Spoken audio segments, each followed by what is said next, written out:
ಯಾವುದೇ ತೀರ್ಮಾನ ತಗೋಬೇಕಾದ್ರೆ ಹೈಕಮಾಂಡೇ ತೀರ್ಮಾನ ತಗೊಳ್ಳೋದು ಫೈನಲ್ ಆಗಿ.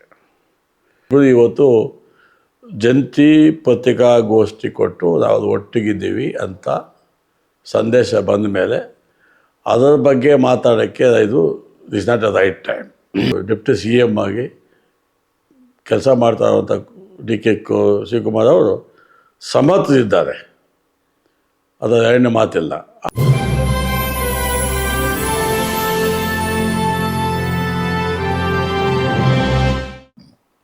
ಏನು ಇತ್ತೀಚೆಗೆ ನಾವು ನೋಡ್ತಾ ಇದ್ದೀವಿ, ಮಾಧ್ಯಮಗಳಲ್ಲಿ ನೋಡ್ತಾ ಇದ್ದೀವಿ, ಏನಂದರೆ ಸಿ ಎಂ ಸ್ಥಾನಕ್ಕೆ ನಮ್ಮ ಡಿ.ಕೆ. ಶಿವಕುಮಾರ್ ಅವರು ಆಗ್ತಕ್ಕಂಥ ಒಂದು ಬಣ, ಸಿದ್ದರಾಮಯ್ಯ ಅವರು ನಾನೇ ಸಂಪೂರ್ಣವಾಗಿ 5 ವರ್ಷ ಮಾಡಬೇಕಂತ ಒಂದು ಇದಿದೆ. ಇದ್ರ ಬಗ್ಗೆ ನಿಮ್ಮ ಅಭಿಪ್ರಾಯ ಏನು ಸರ್? ಅದು ಕಾಂಗ್ರೆಸ್ ಪಕ್ಷದಲ್ಲಿ ಹೆಂಗೆ ಅಂದರೆ, ಯಾವುದೇ ತೀರ್ಮಾನ ತಗೋಬೇಕಾದ್ರೆ ಹೈಕಮಾಂಡೇ ತೀರ್ಮಾನ ತಗೊಳ್ಳೋದು ಫೈನಲ್ ಆಗಿ.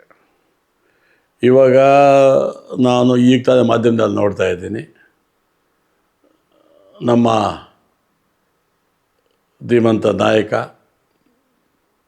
ಪಾರ್ಟಿ ನಿಷ್ಠಾವಂತ ಕಾರ್ಯಕರ್ತ ಹಾಗೂ ಅಧ್ಯಕ್ಷ ಆಗಿರುವಂಥ ಡಿ.ಕೆ. ಶಿವಕುಮಾರ್ ಅವರು ಮಾನ್ಯ ಮುಖ್ಯಮಂತ್ರಿಗಳಾದ ಸಿದ್ದರಾಮಯ್ಯನವರು ಇಬ್ಬರು ಇವತ್ತು ಜಂಟಿ ಪತ್ರಿಕಾಗೋಷ್ಠಿ ಕೊಟ್ಟು ನಾವು ಒಟ್ಟಿಗಿದ್ದೀವಿ ಅಂತ ಸಂದೇಶ ಬಂದ ಮೇಲೆ ಅದರ ಬಗ್ಗೆ ಮಾತಾಡೋಕ್ಕೆ ಇದು is not a right time. ಯಾಕಪ್ಪ ಅಂದರೆ ಒಂದು ಸಲ ಅವರಿಬ್ಬರು ಕೂತು ಮಾತಾಡಿದ್ದಾರೆ, ಮೋಸ್ಟ್ಲಿ ಹೈಕಮಾಂಡ್ ಡೈರೆಕ್ಷನ್ ಕೊಟ್ಟಿದೆ ಅನಿಸುತ್ತೆ. ಡೈರೆಕ್ಷನ್ನು ಒಂದು ಸಲ ಹೈಕಮಾಂಡ್ ಡೈರೆಕ್ಷನ್ ಕೊಟ್ಟ ಮೇಲೆ ಅದ್ರ ಬಗ್ಗೆ ಮಾತನಾಡೋದು ಸೂಕ್ತವಲ್ಲ ಅಂತ ನನ್ನ ಅಭಿಪ್ರಾಯ.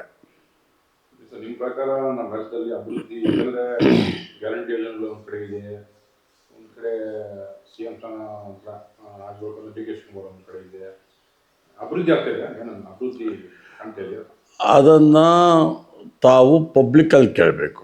ಯಾಕಂದರೆ ಯಾರೇ ಆಗಲಿ ನನ್ನ ಮಗು ಚೆನ್ನಾಗಿದೆ, ತುಂಬ ಚೆನ್ನಾಗಿದೆ ಅಂತಾರೆ, ಪಕ್ಕ ಮನೆ ಕೇಳಿ ಹೇಳ್ತಾರೆ ಮಗು ಚೆನ್ನಾಗಿದೆಯಲ್ಲ ಅಂತ.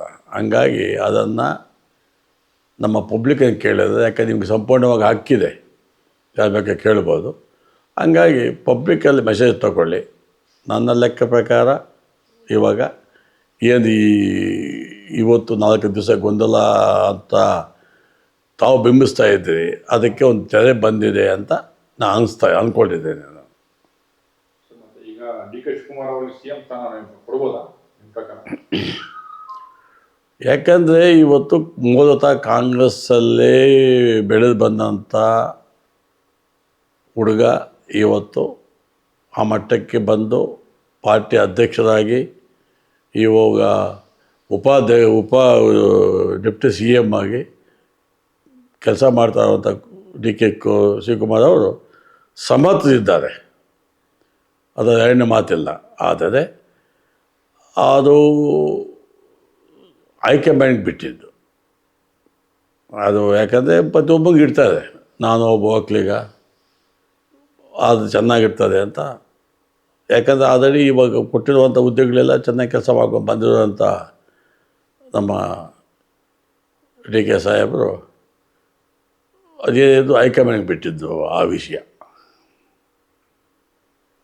ಮತ್ತು ಈಗ ಚುನಾವಣಾ ವಿಷಯಗಳು ಬಂದರೆ ಒಂದು ಕಡೆ ತಾಲೂಕು ಪಂಚಾಯತಿ ಜಿಲ್ಲಾ ಪಂಚಾಯತಿ ಚುನಾವಣೆ ಏನಾಗ್ತದೆ, ಹಿಂದಿನ BJP ಸರ್ಕಾರದಿಂದ ಅದು ತಡೆ ಮಾಡ್ಕೊಂಡೇ ಬರ್ತಾ ಇದೆ. ಅದು ಯಾಕಂತ ನಿಮ್ಮ ಅಭಿಪ್ರಾಯ ಏನು ಸರ್? ಏನಿಲ್ಲ, ಏನಾಗಿದೆ ಅಂದರೆ ಅಕ್ಷರ 5 ವರ್ಷ ಆಗೋಯ್ತು.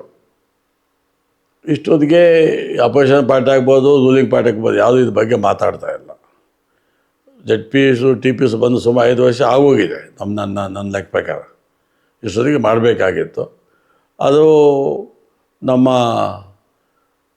ಏನು ಎಲೆಕ್ಷನ್ ಕಮಿಷನರು ಅವರು ಸರ್ಕಾರದೊಂದಿಗೆ ಸಮಾವೇಶ ಮಾಡಿ ತೀರ್ಮಾನ ತಗೋಬೇಕಾಗಿತ್ತು, ತಗೊಂಡಿಲ್ಲ. ಅದ್ರ ಬಗ್ಗೆ ನನಗೇನೇನು ಐಡಿಯಾ ಇಲ್ಲ.